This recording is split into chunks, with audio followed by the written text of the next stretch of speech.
Good morning from the Nurburgring Nordschleife on what is a distinctly cold and wet day. It's actually like 7 degrees Celsius, which isn't too bad, I guess. Today we're on a mission. We're on a mission to test some tyres for Nurburgring.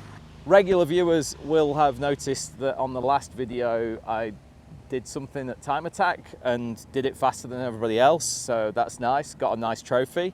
The interesting point about that was I was on Yokohama AO-52 semislicks in the full wet. Now, they were a lot faster than I thought they were going to be, like really fast. So, what we've done is we've put the Alpine on Michelin's Pilot Sport 4s. Nothing special. The question that I'm going to answer now for Nurburgring, and that's my job for today, is are regular road tyres still the best option for cold, wet days in the mid-engined rear-wheel drive Alpine? Lap number 1, I'm going to go out on the Michelins, remember what it's like driving this car on street tyres in the wet, and then lap number 2, I'm going to drive them with the AO-52s and hopefully come to some sort of decision. I've got some objective measurement in there. I've got my catalyst installed. The catalyst's got the lap timing feature turned off because there's no lap timing because it's Touristenfahrten. I just want to know kind of like what speeds are available and possible. I'm not going for an overall performance, I just want some data. Let's go find out. What's best? Semi-slicks or street tyres? This is the question.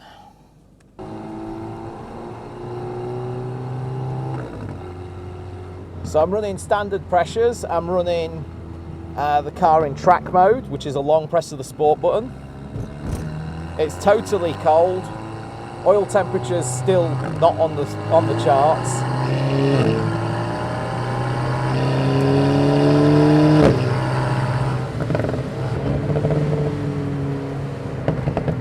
We're going to use a lot of wet lines, obviously.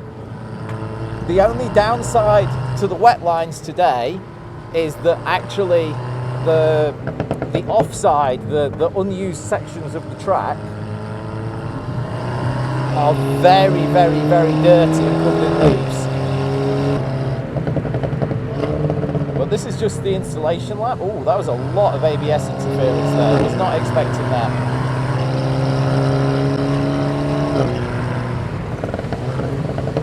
Oh, wow. Lots of ABS. The track is very slippery today. Or these tyres aren't as good as I remember them, one or the other.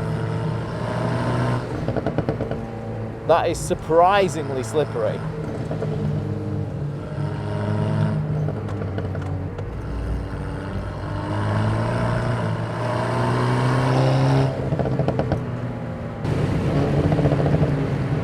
Oh, ABS. I was barely braking. I'll be very interested to see what the G-force says on the braking there. Managed to get away with no ABS interaction there, that's good. I feel like it was close. Bit of oversteer. It's a constant evolution driving the Nürburgring. I mean, I've been driving it over 20 years now, and I can tell you my lines change quite a bit depending on what I'm doing, what car I'm driving, what the track's up to. Let's try and get to the left here. This bit here's got the grip, and then there's nothing at the end, look.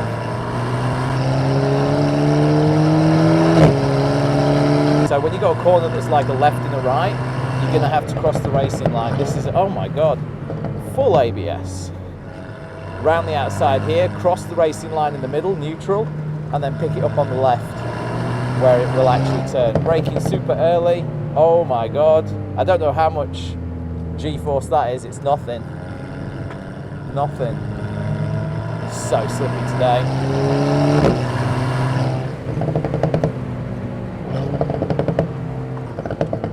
Ooh, so slippy. We're on the racing line there, that's what, I don't know if you can hear that rumble, that's the front just slipping away. A lot of videos that I see online, I see people understeering a lot and they don't seem to have the correct response. the correct response to understeer is not to steer more, it's to steer less. I know that that's really difficult for people to get their head around, because instinctually, you know, you tell a machine to do something and it doesn't do it, so you tell it more. It's logical, but logicality isn't what you need in that situation, because that's just instinct, not logic. Logically, if the front wheels are not gripping, you're asking them to do too much, so you need to ask them to do less, and then they might have a chance.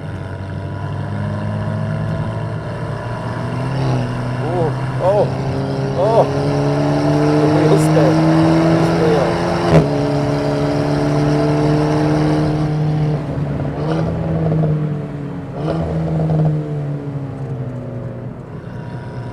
Oh, wow. Hey, this is my wet line. Why are you so bad today? Don't trust the Nürburgring, ever. I had a lot of grip there yesterday.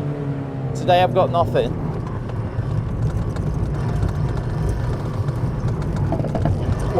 We're just casually sliding through the second half of the carousel there. That's about the first time I've used full throttle, I think. Struggling with grip massively today. Earlier, the problem today is that you get under the trees, where typically in summer you can find a little bit drier tarmac because of the trees covering the track and protecting it from the rain.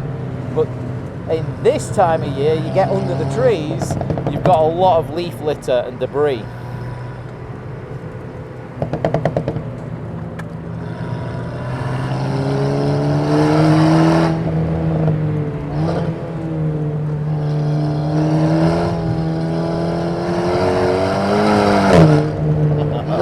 Inside wheel was a one-wheel tyre fire. A furious single wheel. Full outside line look, maximum camber, lovely. Enough grip. Not massive amounts. Oh, ABS interaction there as well.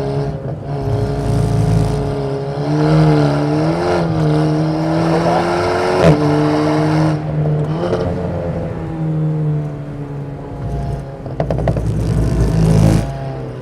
Well, that was slow. Had to really lift off then. God, it's tricky today. I have to say, the Michelin Pilot 4s are not feeling like the ultimate solution right now. I don't know if that's because I've got calibrated to the AO-52s over the last week, or whether genuinely the conditions are that bad today. As you can see, I'm barely ever using full throttle. Hi. About that far from the mud. Nice.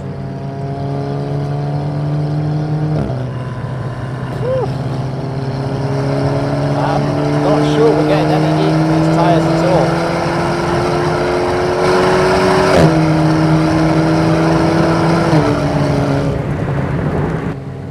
Let's do another lap back to back. See how she's feeling. Is that I think a lot more people understand what the wet line is nowadays, and a lot more people enjoy tourist and fart driving sensibly on wet days. I think wet days are awesome, personally.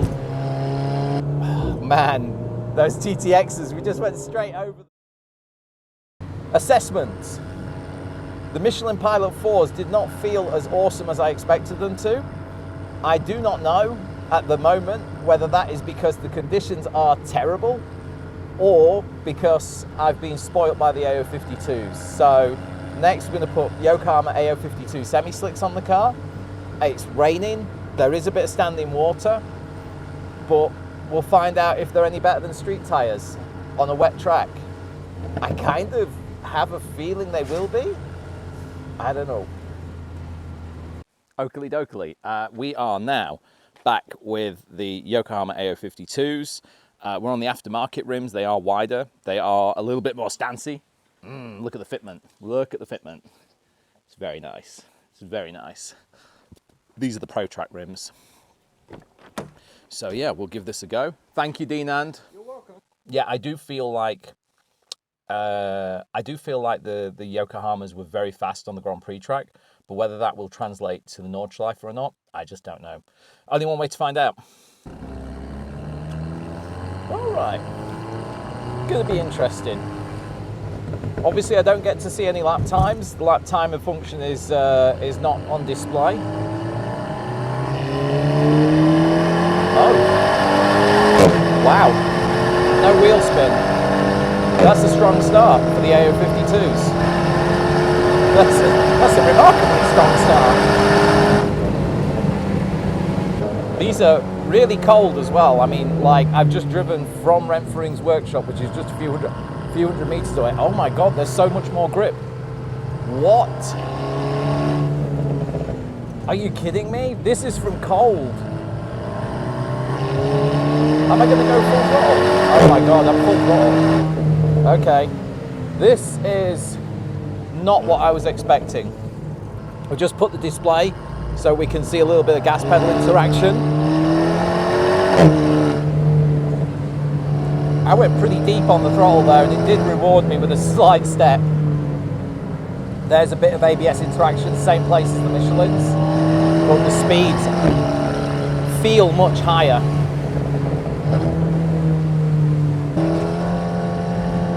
Tiny slide, but to be honest, it felt much nicer than the Michelins, the way it slid.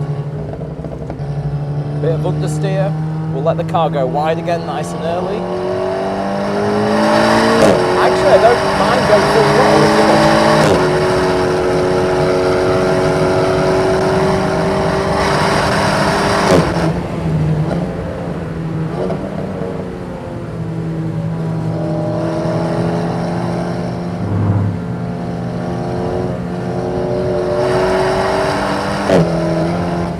Whoa, whoa, boy,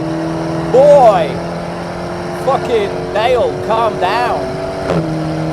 This is not a race, you goddamn idiots. I was just so confident about putting the gas on there, we just ended up doing a double whammy power slide out of floodlights there.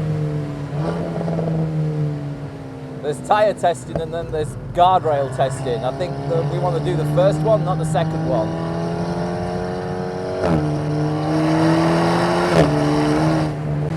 The limit on the street tyres definitely felt a lot lower than this. Okay, we'll use a bit of curb, keep her over on the left.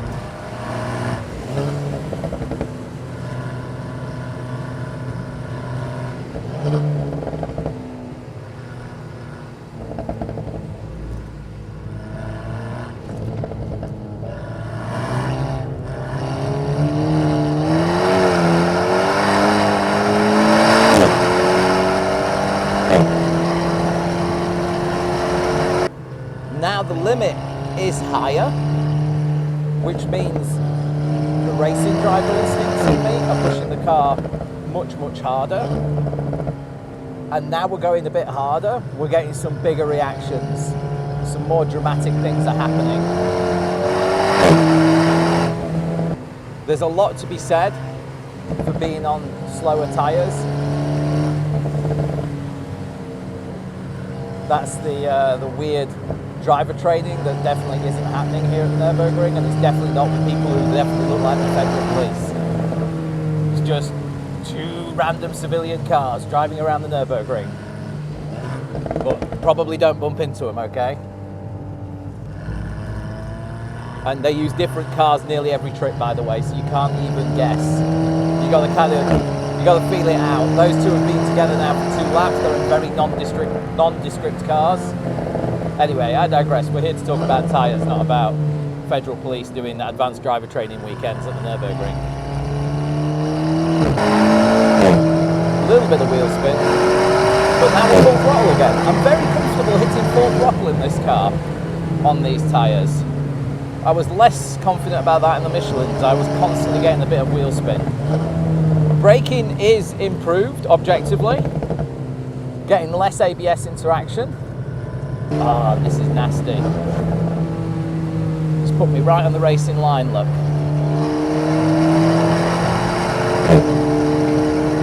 That was awful. That is not where I wanted to be.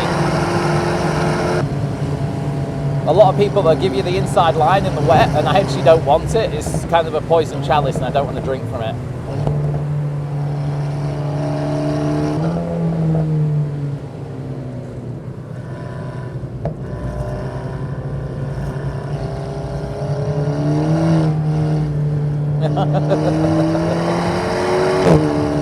So beautiful slow motion when you take it to the limit and you just wind it in and wind it out again. Like steering out of a slide and modulating the throttle so that you don't get any whiplash in your neck. That's a big thing for me. Whenever I watch somebody do a slide, I want to see the end of the slide. Are they going to be smooth, or are they going to like crack everybody's neck in the car? Because if you're cracking necks, boy, you ain't driving.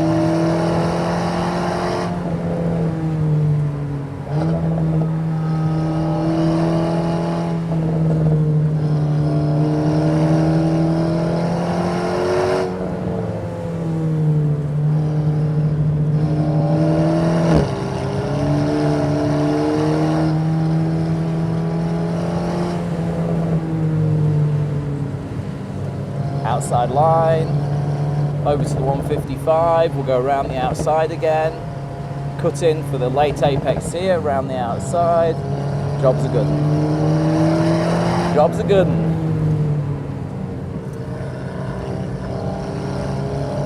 God, the Alpine is such a good car. What a good car.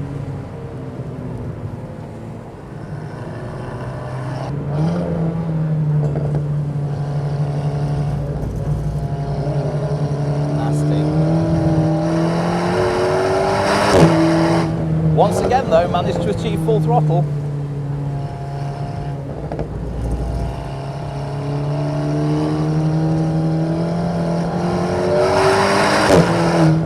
A little squirt of full throttle again.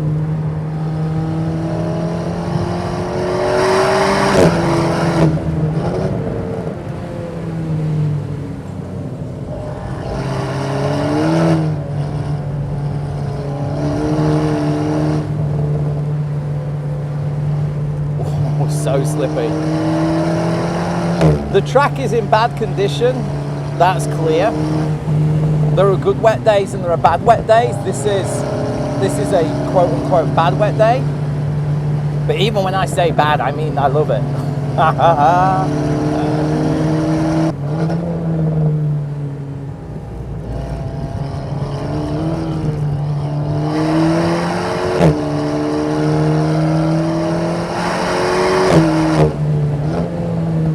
It's a lot easier to drive the F1 circuit to the limit in the wet. The Nordschleife, man, it feels pretty treacherous. Like the surface is a lot worse and the consequences are way higher.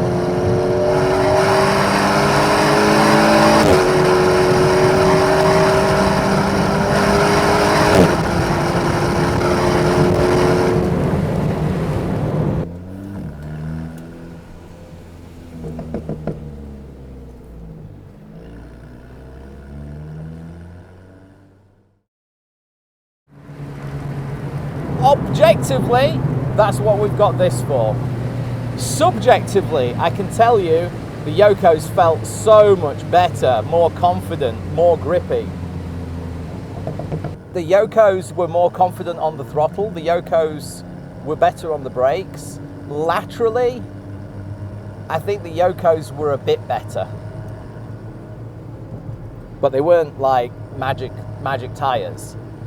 But what I'm talking about there is a definite subjective feeling improvement that the car has more grip, backed up by an objective reality that the car was faster. I think my only question over the semi-slicks now would be tread depth. There is less tread on a semi-slick race tyre, and aquaplaning therefore is going to be a more probable scenario on a semi-slick. Tricky. If you enjoyed that, by the way, I don't think I'll have put 40 minutes of driving up on YouTube. That's not what YouTube's for. I think what I'll do is I'll throw the full laps on the Patreon. So those of you who want to nerd out and look at every single corner and figure out what my line is in the mid-engine rear-wheel drive Alpine, then you can do that on the old Patreon link. Oh, look at that. Somebody's rented a car.